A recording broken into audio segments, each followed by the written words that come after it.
TAMIU-LBV Literacy Partnership.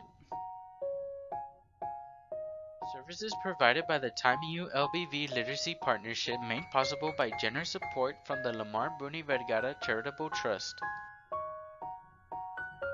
Read out loud comprehension activities. My Abuela's Empanada Recipe by Caitlin Vasquez.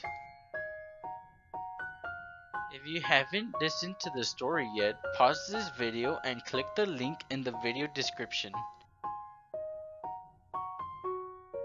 Now that you have listened to the story, let's think about and discuss some important parts of this book.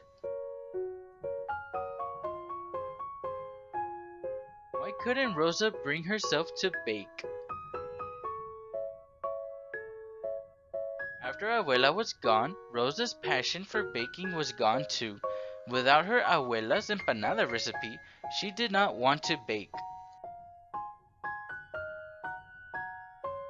How did Rosa's mom encourage her to bake?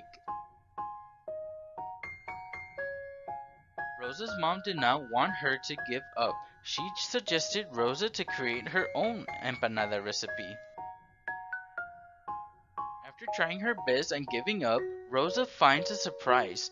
What does she find under her bed?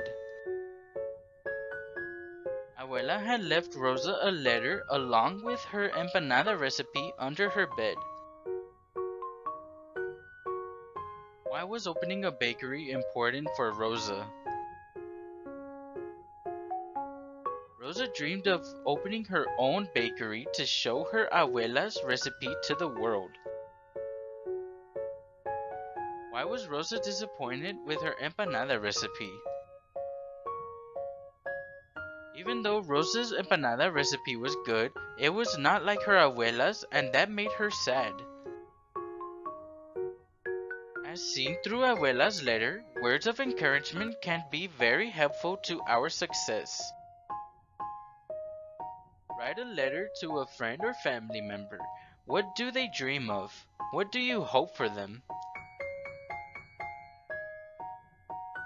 Share your letter with your friend or family member. Tell us what they thought in the comments below. Thanks for watching. Please subscribe and leave a like if you enjoyed.